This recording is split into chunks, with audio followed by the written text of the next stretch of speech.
The insurance world has been great for telling the world what they need as opposed to actually listening to what they want. Bringing flexibility to the table and understanding that is definitely the way the industry is going to move, because that's what people want. People want flexibility. They were comparing us to some of the bigger players who'd raised hundreds of millions, and they were like, how are you going to compete in this space? There's some big players out there with serious deep pockets, and you guys are too small. My advice to anybody going out to raise money is make sure your message is clear. Focus in on your niche, focus in on your strengths. Thanks, Dave, for joining us on the pod, right? We've been able to have this one for a long time, right? You have an unbelievable background, unbelievable story to share. I think the audience is really going to enjoy this one, Dave. Before we jump into it, I would like just you to give the audience a flavor, your background about yourself, right? How do you end up in insurance? A bit of that, Dave. Yeah, good stuff. Jesus, thanks for having me on. Delighted to be here. So, David Kindlon, CEO, co-founder of Eppione. I've been working in the insurance broking space in Ireland and internationally for about 20 plus years. I've got a family background in it. My dad was a broker for over 60 years.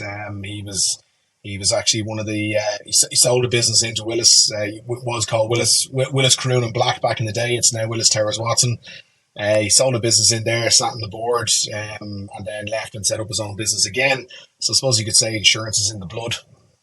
I myself have worked around various places, qualified as a financial advisor back in the early days, was involved in the mortgage game. I've done lots of different things, but employee benefits is where it's at for me at the moment, Jesus, and that's where my passion lies. It's a nice place to be at, right? Employee benefits, that's for sure. It is. It is. Yes, it certainly is.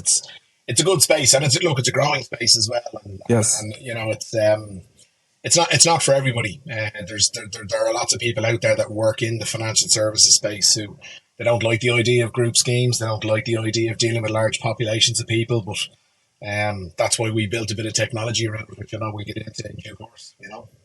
Oh, yeah. Tell us about the technology, Dave. You saw a gap in the market, right? What did you see? Give us a bit of a flavor of Eppione. Yes. Okay. So I suppose I'll bring you back. Yeah, bring you back to kind of 2015, 2016, where the idea was in the back of my head, and I was talking to my co-founder Neil in London. So I suppose if I bring it back to the start and I suppose introduce Eppione as a business and who's behind it. So yes, myself, I'm based in Dublin, as you know. Neil Fallon is based in London. Neil's been in the insurance space similar to myself. Neil's in it nearly 30 years. And then Ernest, who's based in the US. Ernest is our tech guy. Ernest is, he's big data, ex-IBM. And he's the power behind the technology, and myself and Neil are the insurance guys. Yes. So back in 2015, early 2016, myself and Neil were working together where we were dealing with each other's clients in our respective territories. So I had clients in Ireland who had a huge presence in the UK. Neil was my boots on the ground over there. Obviously, there are legislative and I suppose compliance and regulatory stuff that companies must adhere to when they're advising companies in other territories. So Neil was my boots on the ground in the UK. I was his boots on the ground over here. Neil had a hotel client where we ran the benefits for that hotel chain here in Ireland. And one of the big things that used to really annoy us about what we did was the speed in which data would be handed across to us when it came to renewal. And not every client fits in this box, by the way. So if there are any of my clients that are listening, I'm not saying that every client was like this. For clarity. Right, caveat. The caveat there. We love our clients. But look, we also get it. And I suppose to give you an example of what I'm talking about, we would go to a company with, let's take a company with 150 people. And we'd say to them, we need your renewal data. So renewal data for group schemes, it could be to do with a pension, it could be to do with healthcare, it could be to do with life, income protection. So anything that relates to their employee benefits, we would need data to process the renewals on an annual basis. And it's things like who's left the business, who's joined the business, who's eligible, has there been any pay increases, has there been any changes to the way benefits will be provided. And we would have to get all that information, and then we would have to go and present that to the various providers of those benefits. So we'd go to the company, and it could be the CEO, it could be the CFO, it could be the chief people officer, it could be somebody on payroll, and we'd say we need this data, and we'd usually send them a copy of last year's data and say, can you update this and return it to us? So if your renewal was the 1st of January, we'd usually contact you the last week in November, and we'd say, can you get this data back to us ASAP so we can get it in, so you don't miss your slot for your renewal in with company X. And that could be, it could have been an Irish Life, a Zurich, a New Ireland, a Friends First, an Aviva, or any of the group providers in the Irish market, or likewise in the UK, whether it was, an Aegon or any of the other guys over there. But the problem was we get the data probably, early February if we're lucky, which means that the renewal window had passed. Now, it didn't mean that the benefits that people weren't covered and that there was a gap in cover. That was never the case. But the problem was that they'd missed their window of opportunity to renew. So we looked at it and said, well, how can we fix this problem? So we went out and we spoke to a lot of the companies we were dealing with, and we were asking them what kind of technology were they using? Were they just plugged into a payroll solution? Were they using HR? What were they using? And what we found was the majority of our clients were using Excel. So we were like, okay, traditional Excel, the good Excel. Yeah, Excel, and look, Excel is an amazing tool. I mean, it is absolutely amazing and really, really powerful. However, it's subject to human error, and it's also somebody needs to do the work. Whereas if you put the data into the system and then you update it as you go, it means that data becomes your live source of truth. So we decided to build out a benefits platform that had the ability to store all of this data to help us, but also help the client. It made the process a lot smoother. And then to bring flexibility into the workplace around benefits. I mean, you've a demographic of people working within a business. You've got somebody who's in there, maybe you've got someone who's just fresh out of school or college. They're not really interested in pension funding and life cover and stuff like that, unless their circumstances, say that they should. If you're a single individual, I know when I was in my early 20s and I hadn't a care in the world, life insurance wasn't really important to me, because if I died, I'd nobody to take care of. It was only me. And people at different stages of their lives. So you've got someone in their early 20s who, yes, maybe health insurance is relevant to them because they're still playing sport. They need access to scans if they hurt their knee, whatever the case might be. You've got somebody who's midlife, who's, maybe got young children at home, has a big mortgage. They're looking, going, if something happens to me tomorrow, I want to make sure the family is okay. And then you've got someone coming towards retirement who is looking, kind of going, well, I have to live in retirement, and my salary is my income on a monthly basis is going to reduce dramatically based on my pension, because my pension value isn't enough. So to bring flexibility in around benefits, to give people choice, you need to use technology. If you've got 500 or 1,000 people, you can't have somebody walking around the office with a clipboard. And nowadays, because people aren't working in the office, that person walking around the office would need to be there every day of the week to try and ask everyone what they're having by way of benefits on an annual basis. So again, our platform takes the pain out of that for employers, to bring flexibility around the benefits. And that can be done through, providing a flex benefit allowance. It can be a percentage of salary or a fixed monetary amount.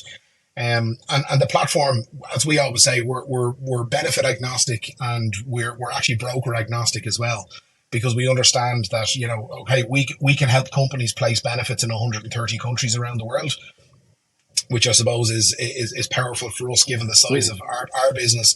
We've huge partners around the world, but giving them the ability to place those benefits around the world, we appreciate they have existing relationships. So if they want to bring their brokers and bring their benefits into the platform, we can help them. But then we can also help them make sure that they're compliant in those local markets around benefits that need to be provided under law. So you take that's a very interesting segment there, Dave. So you guys really started with a data synchronization real-time challenge, right? That you guys are solving, and then you went, okay, actually, there's another opportunity here to solve another challenge around the flexibility of the benefits, right? So then you were like, okay, let me go about build the technology and let's do some validation, which your clients is a B2B, right? Yeah, absolutely. Yeah. So how do you get into that validation more with your clients?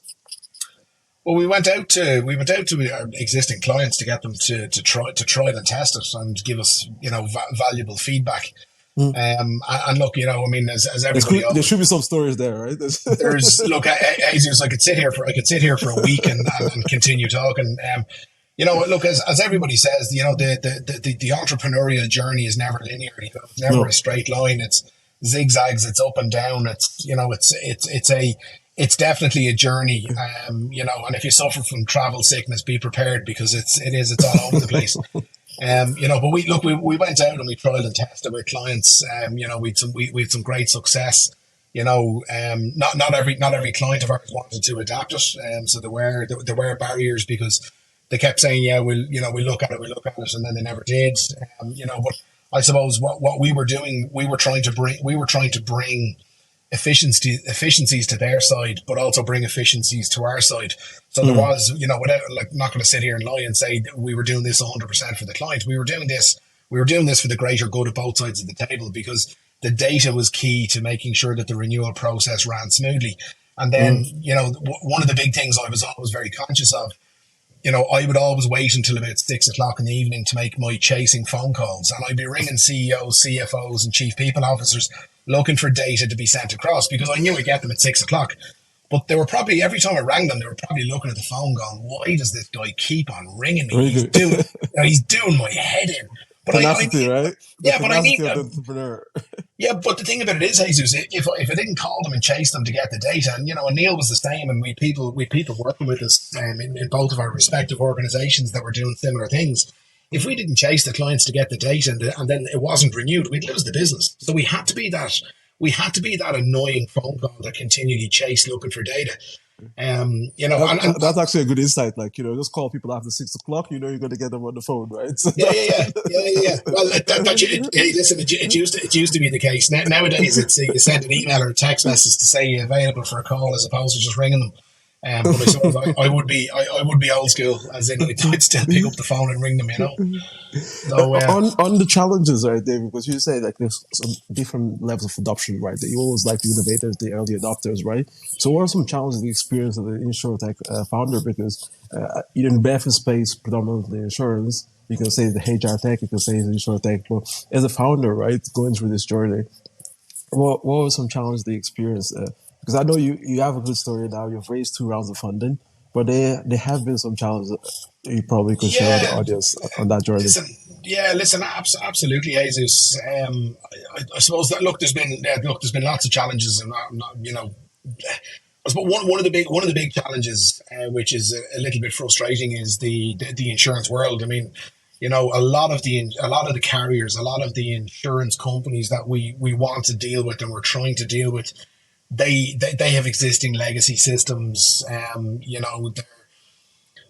They're trying to be innovative, but they have a huge, I'd nearly compare it to, chaining your bicycle to a lamppost and then trying to cycle away. These That's guys, a good they're analogy. but they're trying to move forward, but there's a big chunky thing sitting behind them that just can't move as freely. And where we are having some great conversations with some carriers in Ireland, the UK, and the US, and it is really interesting. I mean, we can do a lot of heavy lifting to the front, but it would be amazing to see them adapt as we progress to truly digitize the whole process. I mean, there should be no reason why live data sitting in our platform shouldn't just flow across into the insurer's platform, and there should be no need. There should be no 100%. there should be no need for this whole renewal process. It should just be automated. At the end of the day, the data that fits with us is what's needed from an underwriting perspective to provide the benefits and update the benefits on the other side of the table, and then that data should flow freely back into our platform for the end user, being the employee and the employer, to actually see real lifetime updates.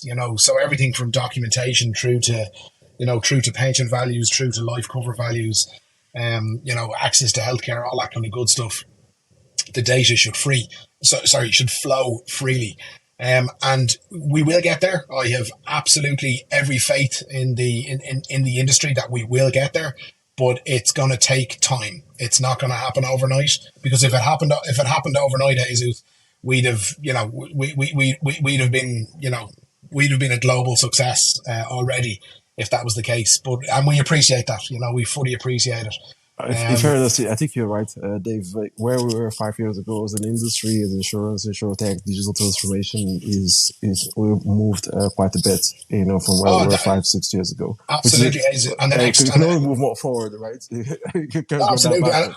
And look, the next 5 6 years is going to be incredibly interesting. I mean, the conversations we're having with some of the companies at the moment they're incredible. They're really really good. So to see what's going to happen in the future, it is very exciting. It's very exciting, and I'd say what's happened over the last 5 years, has been, I suppose, let's call it the foundation of what's going to happen into the future. But a lot of these companies they're getting smart, they're getting clever, they understand what they need to do, and they're investing heavy in it. A lot of the companies are investing a huge amount of money. So yeah, so the future is bright, as they say. No, I'm positive. I'm same as you. I'm very positive. I think the industry delivers a lot of value. But one of the things I wanted to also touch, because I know you skimmed it, right? There must have been some aha moments because you gave us the lamppost analogy, right? They're like, oh, now I get this through the journey that you were not expecting to. Of course, you've been in the industry, you're a veteran, right? Before you started, right? But there must have been an aha moment like that lamppost. You're like, oh, I thought this would be easier. Oh, hey, Can you share one of those stories that you're like, oh, actually, this is interesting? yeah. Look, I mean, there's been loads of those moments where look, we obviously anticipate. We built our solution after feedback from clients. We went out and we were like kind of going, now we've done this. It's nearly like let's open the door and everybody will be queuing up outside to come in. And we started our journey. We actually started our journey, Hesus, as you might remember, back in the day, where we were giving the technology away for free because we were going to make so much money on the benefits and the insurance side of things. But there was huge learnings in that because I remember having a conversation with the CFO of a hedge fund here in Dublin, and he said to me, it was the first time I ever went into a room where I actually pitched to the board of a company. We had the CEO, the CFO, the chief people officer, the CTO. They were all sitting the other side of the table, and here's me on my own with my little laptop coming in, making a presentation, kind of going, my God, I'm thinking I've landed. This is incredible. Like, I mean, I could never get an appointment with one of these people, let alone sit in front of the entire board. So I walked them through the platform. We were going through what we could do. They just shy of 400 people working for them. Really engaging conversation. Did the presentation. Everyone was like, "This is fantastic. This is great." The CFO asked me to stay back, and we had a conversation. And he was really uncomfortable with the fact that we were giving them the technology for free. And that was it was a light bulb moment for me where it was like, okay. So I asked him why, and he said, well, he goes, there's two things. He goes, one, he goes, there's no such thing as a free lunch, and he says, and then two, he goes, if we don't pay you and we adapt your technology, and then you can't make enough money to survive, you leave a gap inside our business process, and we don't want to take something in as good as it is. We don't want to take something in if you're not going to be around in 12 months' time. I said, okay, interesting. So I remember I learned a lot in that meeting. It was very positive from a point of view of they were very complimentary of it. Unfortunately, we didn't progress with them, and they gave all of their employee benefits business to one of the big guys, which is understandable. But huge learning curve for us from a point of view of there's real value in what we provide. Our technology is very powerful, and used correctly can bring cost savings and all sorts of really good stuff to the employer, as well as bringing visibility and transparency to the employee. Everything from a total reward statement through to accessing information around the benefits that they have. They can, as I said earlier, we're benefit agnostic, broker agnostic, so they can plug in anything. So you take the bike to work scheme here in Ireland, which exists in lots of countries around the world. In France and Portugal and Spain, it's there's a lot of stuff around meal vouchers and prepaid cards. Yes, we can put all that information into our system. So depending on where they are in the world, the system will work for them. but one of the I thought that was very insightful because the freemium model sometimes could be still misunderstood, right? Of course, everyone knows about the social media platforms. They say if something is free, you're the product, right? So that's what potential there was in the CEO's mind saying, okay, there's no free lunch, so what are you doing with my data in a way where you're like, no, actually, there's another revenue model that we're actually make money off, right? Yeah. Which is, so that's why I'm giving you the platform for free, because I would actually optimize the services, right? So, yeah. Which is an interesting. Yeah, no, look, and it was a very interesting conversation with the guy. I mean, he gave me a lot of insight into the way that I suppose the CFO and board of directors think.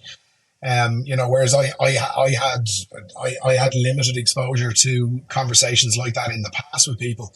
it was very insightful, and look again what you said about social media. I mean, if you use social media and it's free, I mean, you're the product. You are Yes. definitely the product. I mean, they're using you they're making money out of you. So you're getting it for free. But yeah, so look, we changed our business model, and now we charge for the platform. We've got paying clients. We still have a I suppose a chunk of clients who signed up back in the day.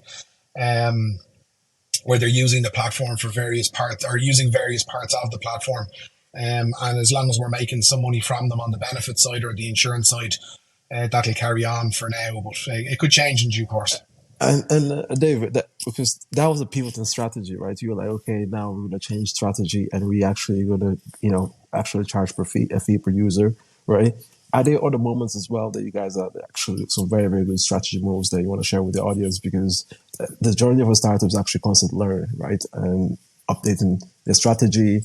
You're also open to markets already. You've been into outside of Europe, which is very interesting. Can you share some of the journey around the strategies? I think that could be a business model. It could be even other just internationalization, the journey that you Yeah, guys have gone to. yeah. I mean, look, there was a learning. I mean, look, and I suppose there's lots of learnings, both positives and negatives. I suppose one negative from our side. I mean, we went into the Australian market to see what we could do in Australia, and we discovered over time that we weren't right for the Australian market.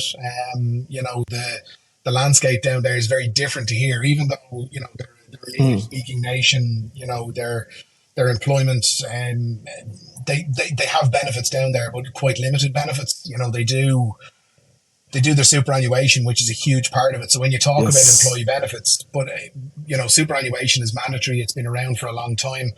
I think we were too early to the market, so it hasn't worked.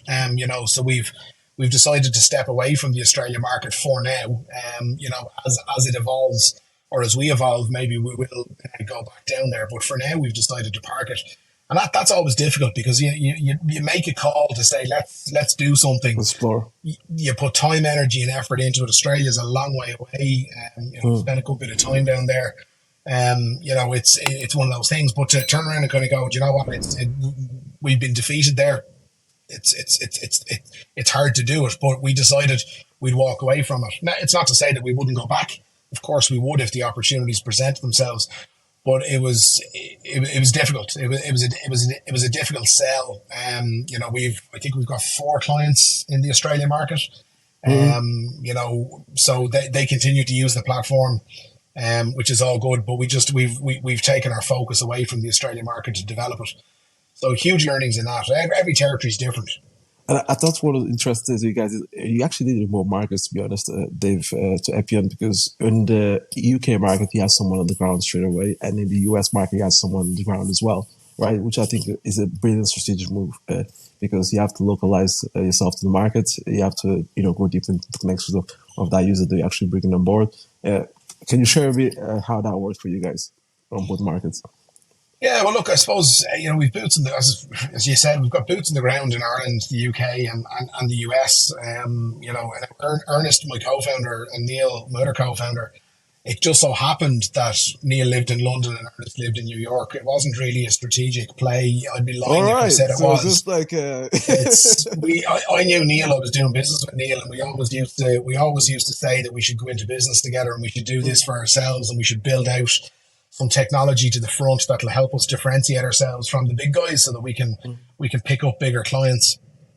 And then it was, well, who's going to build the technology? And it was, we knew Ernest, and we knew Ernest's wife. Ernest's wife was a big player in the US broker space. Then moved to Portugal. She was the CEO of a large Portuguese broker. So I knew Ernest through his wife Jackie, and mm, I had lots of conversations with Ernest, and that's how the trio came together. It wasn't that we went, right, we need someone on the ground in the UK, we need someone on the ground in the US, and let's go form a business around it. It just transpired that way. So that's the best from it, ways, right? It just happened through your network, and you just have okay, Neil absolutely, yeah, is in and UK, Ernest is in the yeah, US. Okay, now we yeah. have a global footprint, right, for the regions that we want to go after. Yeah, look, I suppose, look, from that point of view, like we're very lucky. The three of us get along very Yes. well. we're three different types of people, which is always good. I suppose we complement each other with our various strengths, um, which is great. So from that point of view, it just works. So I suppose we are lucky, but just going back on I suppose the strategy around the UK, Ireland, and the US, and we haven't gone into the US properly as of yet. But Mm, we are, we've undergone only recently. We've just undergone I suppose, a market discovery piece with the support of Enterprise Ireland, where we've been talking to people in the US and some really, really interesting feedback and conversations around what we do and how we could fit within the ecosystem in the US. mm. We've had The gap. conversations with other brokers in the US where they're dealing with companies that have an international presence, and there's like in every walk of life, there's lots of technology and it's all siloed. You go to the US and you talk about benefits technology. In the US, there's some incredible players over there. You've got Mm. your Ripplings, your Gustos, your ADPs. Yes. They all do a great job in the US market. But as soon as you hire somebody outside the US, their technology falls over because it doesn't cater for, you can't even change the currency, let alone adapt for other territories. Whereas we can do that whole international piece. So there is a big gap in the US market for somebody like us.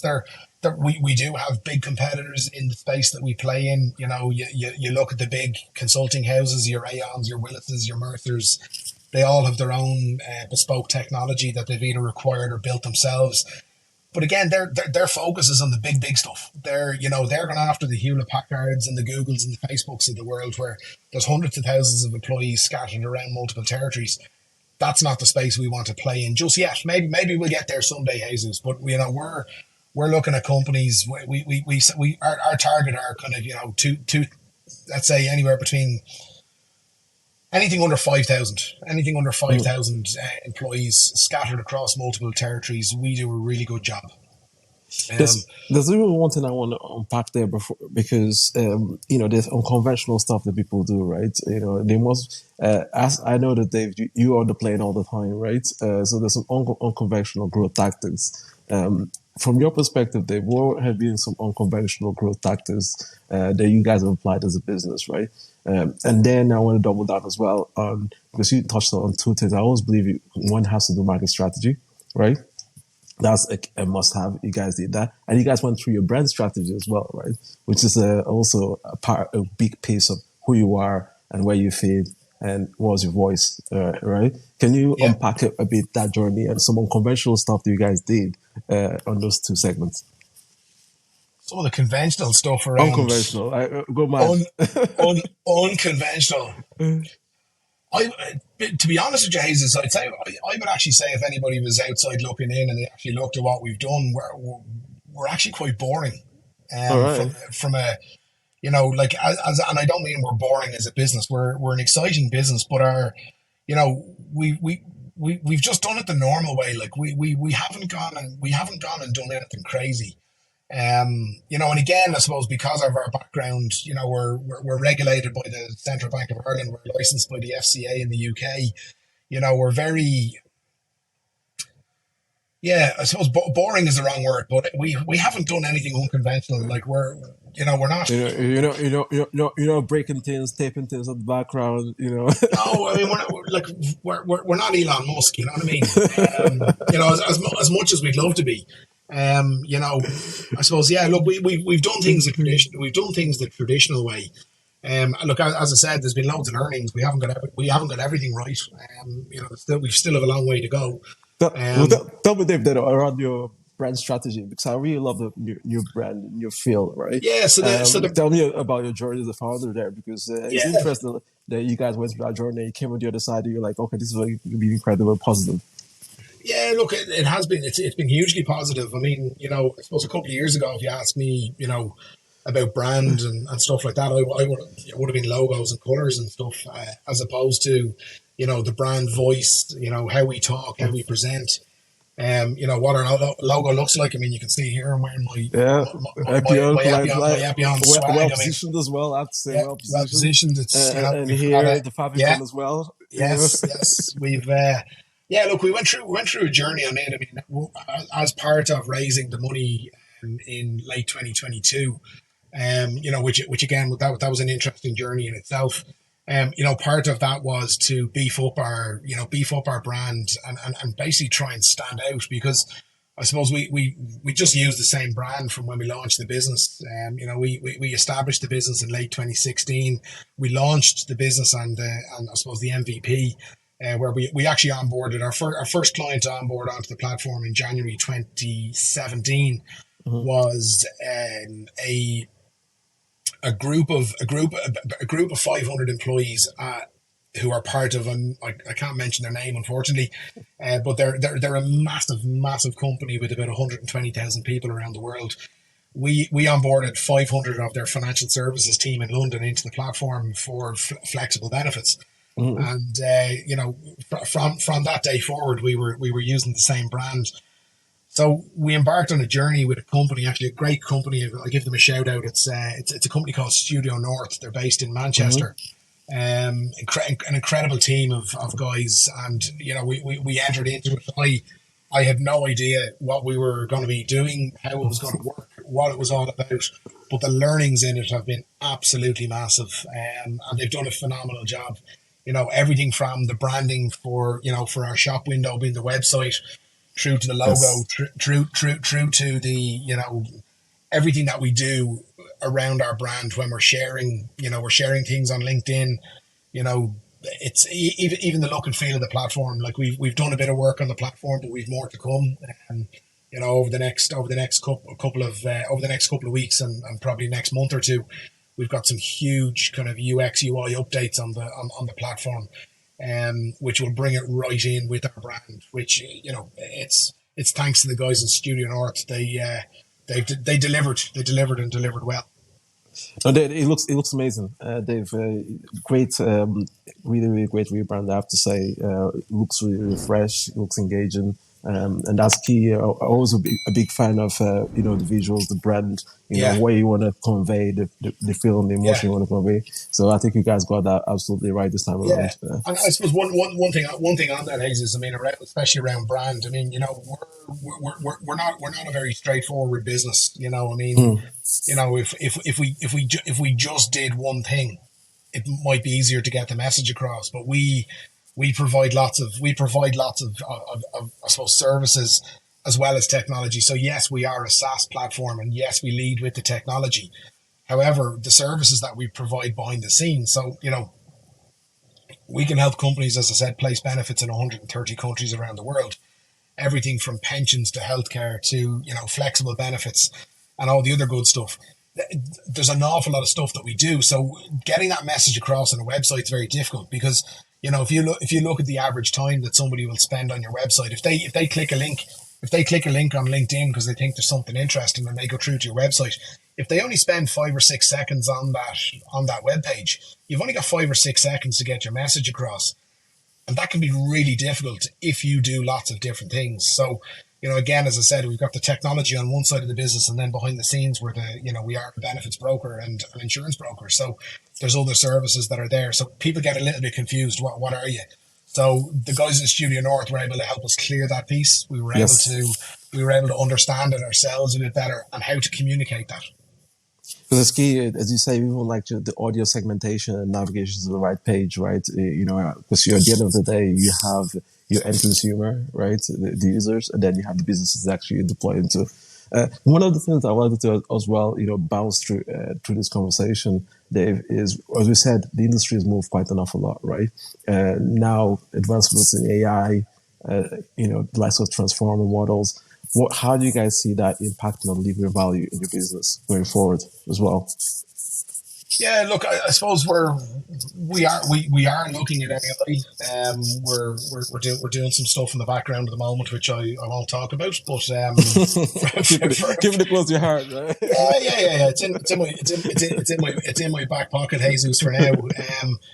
Look, there's some really interesting things going on, behind the scenes.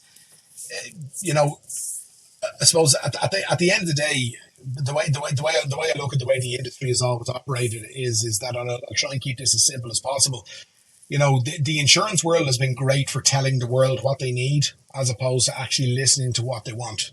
And when I talk Mm. about that, again, it's going back on the whole flexibility around benefits. And, not every employer wants to provide flexible benefits, by the way. It's not for everybody, but there are lots of progressive employers out there who do. And let's take life insurance as a simple example. If you have a demographic of, if you're a massive company with 250,000 people around the world, and there's lots of those companies out there, they can go to an insurance company and say, hey, we want to bring flexible life insurance to our people. So we want a free cover limit of €100,000 across the board. And we want to charge a premium of €5 per month for that benefit. And I'm only throwing figures out there. They're not Mm. real or factual. Yeah. Terms and conditions apply, as they say. Um, but if you're a huge employer, you can bring an insurer to the table that can bring flexibility around that, where you can do salary deduction around additional life cover. So again, if you're that individual who's midlife, small kids at home, or big borrowings or whatever the case might be, and you want extra life cover, you can go in on your flexible benefits and click a button and get that extra life cover. Debits out of your salary on an ongoing basis. If you're a small employer and when I'm talking about small employers, I'm talking about small employers with thousands of people down to 10, 15 people. There isn't an insurer out there who wants to bring flexibility to your workforce, because it's very, very difficult to manage. And obviously there's there's a risk to them that the money won't be generated to pay the claims. So Mm. bringing flexibility to the table, and understanding that is definitely the way the industry is going to move, because that's what people want. People want flexibility. There should be no reason, if you have a population of people, okay, great. If you have a company that has a population of people and the common denominator there is the overall arching employer, that's great. But if you have a platform with millions of users on it, there's no reason why those millions of users, because all the data that sits within the platform can give the underwriters enough information to know the demographics, all the information that they need for underwriting purposes. There's no reason why that flexibility can't exist. And using the likes of AI to understand an awful lot of that is really, really powerful. And Yes. look, you talk to the big reinsurers, you talk to the insurance companies. They're all looking at this stuff. They're all looking at it with open eyes. And the ones who aren't, they're going to get left behind. And that's why consolidation. That's why consolidation takes place. I mean, you only have to look at the Irish market and see, the consolidation in the Irish market over the last 15, 20 years. I mean, between Canada Life going into Irish Life, Irish Progressive going into Irish Life, you've got Friends First going into Aviva. Mm. You've huge consolidation within the industry globally, and it continues to happen. So the companies that aren't evolving and trying to be innovative, they're the ones that will be consolidated into other players in due course. And that's just David Kindlon's view.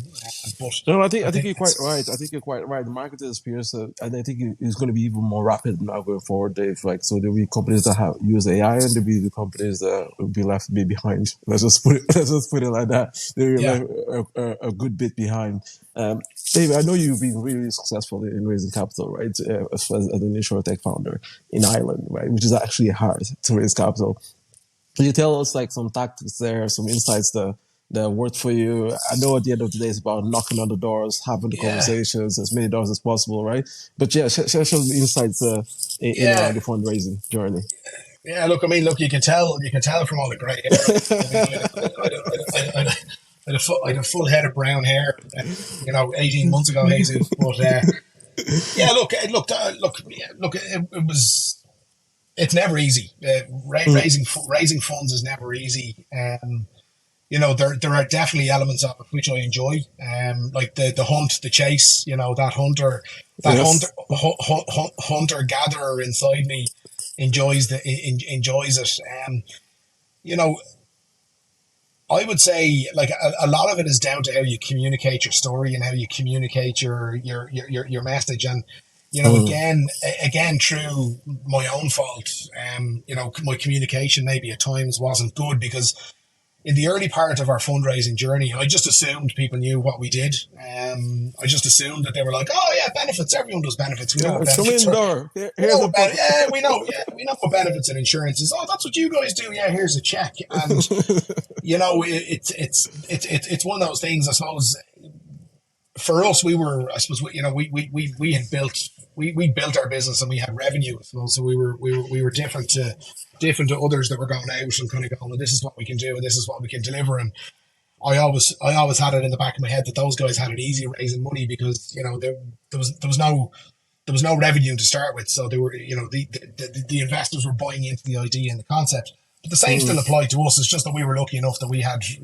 Sorry, not lucky enough. I mean, we built the business from zero to something, and but the communication piece was, I suppose, was difficult, and it was a huge learning curve because you come out of meetings thinking you did a really good job of getting the message across because it was engaging and stuff like that. And then you'd have a conversation with the same person again, and they'd be asking you questions where you discussed it the last time, and you're like, they're not getting this. They don't understand Yes. it. I suppose we also got thrown into the HR bucket. So, yes, look, as I said earlier on, we do have HR technology built into the back of what we do, but that's because we discovered a lot of our customers we use in Excel spreadsheets. But the way we view the world now is that, if you're using a big HR tech platform, whether that's a Workday or a Personia or SuccessFactors or one of the other larger HR tech providers out there, you can just plug our benefits in. You can plug the benefits module into what they do. We have connectivity with a lot of them already. So the ability to switch on a benefits module, and a lot of the bigger players out there don't have a benefits module within it. But when we went out, we were raising money. We were getting thrown into the HR book, HR.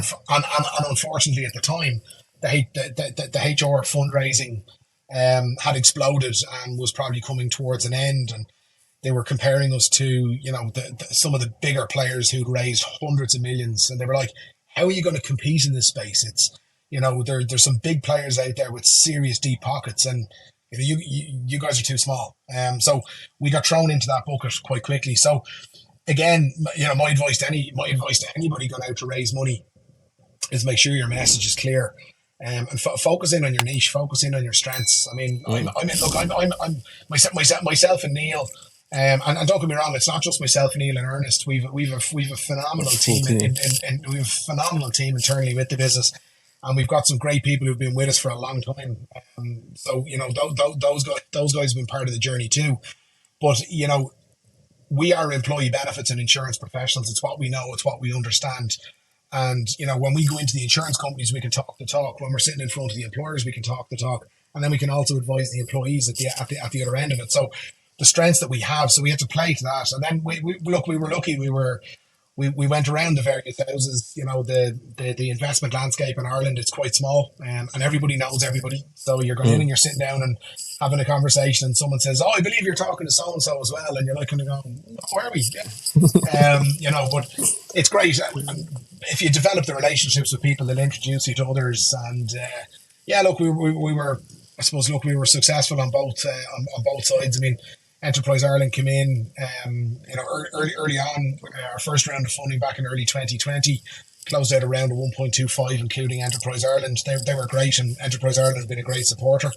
And then we closed out around a 2.5 million last October. Well, actually, I can't remember the exact date, but end of October, early November, 2022. So all in all, 3.75 million has been raised. And it's been great, Jesus, and I'm very lucky. I enjoy it. I think you have to have that hunter gatherer, kind of spirit in you to be in this game. To be honest, and then there's one thing you said about, I think is very insightful around the storyline and the narrative. You have to be very, very clear and how you win, right? How you play and how you win is that. But if someone's starting, right, Dave, what would you advise them? Someone starting a venture in insurtech, benefits place, or even at the startup in general. What advice would you give, aspiring founders and builders? You need access to knowledge. All right, interesting. Access to knowledge. So if you're not from the industry, and look again, you look at the success that Rippling and Zenefits and these guys have had in the US. These were these were tech guys who decided to go in and challenge the market, and they went in and they've done a phenomenal job. I would imagine, I don't know the guys. I'd love to meet them. But I would say they had access to people who understood what was going on in the industry, because otherwise they wouldn't have had the success that they had. So if you're, if you're a newcomer going into an industry, and this applies in my view across multiple, multiple industries. If you're going into an industry, make sure you have access to industry experts or industry knowledge, people with industry knowledge. Don't be afraid to ask questions. Don't be afraid to go and meet people. Go and ask the questions. And even if they're stupid questions, go and ask them, because you can always turn around in your opening remarks and say, look, I'm not from this industry, so I may ask you some really stupid stuff, but I just want to educate myself. I want to have a conversation. The other piece I would say is surround yourself with good people. Mm. I'm not perfect. I don't know everything, and I appreciate that I don't know everything. So I surround myself with good people. Bring good people around you. And if you're going to go out on a journey, I would recommend that you have co-founders on that journey, because being an entrepreneur and going out and trying to do something is a lonely place. And if you're trying to do it by yourself, it's going to be much more difficult. Whereas if you actually have partners in the business, and again, who can bring value, as in, their own domain expertise, their own attitude, their own way of working. As I said, myself, Ernest, and Neil, we get along very good. We're friends outside of work, which is very good. But we all play to our different strengths. We all work differently, so Mm. it's complementary. And again, look, it's easy for me to sit back and say, well, this is what we've done. Did I know that when I was starting out? No, not at all. Not at all. Hadn't a clue what I was doing, and it's I suppose it's one of those things. I mean, you just give it a go. I always say, if things don't work out, you can always get a job. And and things don't work out for some people, and unfortunately, they do have to go and get a job. But you don't have any regrets in life. So if you're thinking about doing something, just go and do it. Figure it Yeah, out.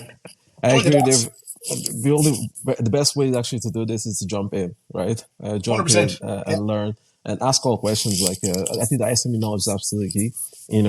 Also for people like challenge, but when you get challenged, you get different points of views, right? Which you can, if you open and listen, and you can incorporate it into the product, right? And say, okay, why was that person thinking that particular way, right?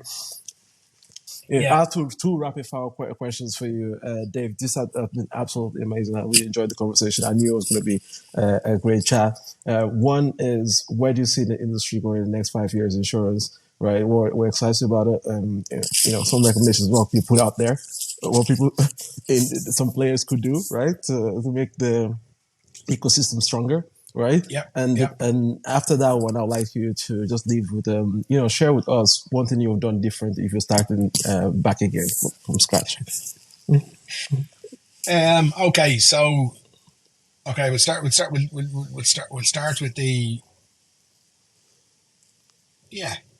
Whichever you want. Two rapid Okay. So fire. the industry. Okay. So the industry. Okay. What would I like to see happen in the industry?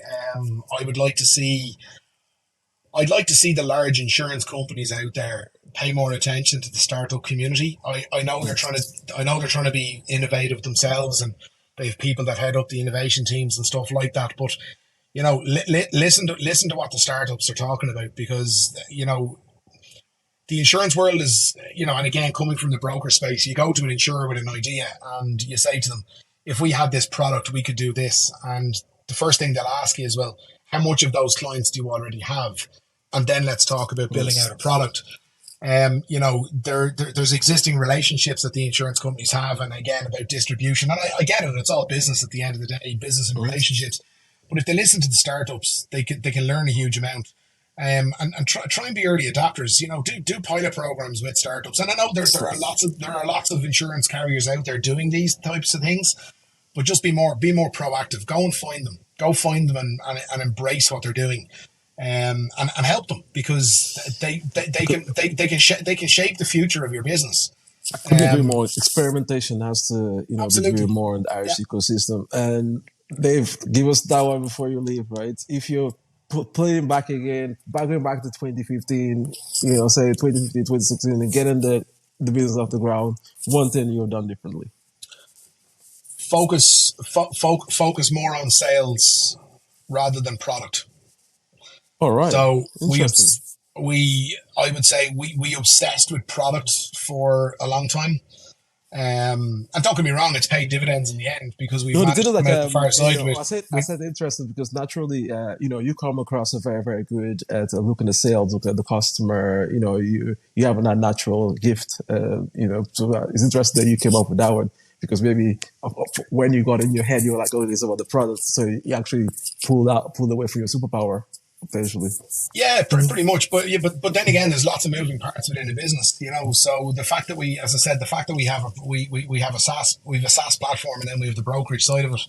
I suppose my journey would have been very different from a lot of other people. So, you know, yeah, I suppose I would have me myself, if I was to go back and do it all over again, I think it would have been more about the selling side of things. And don't get me wrong, I still sell.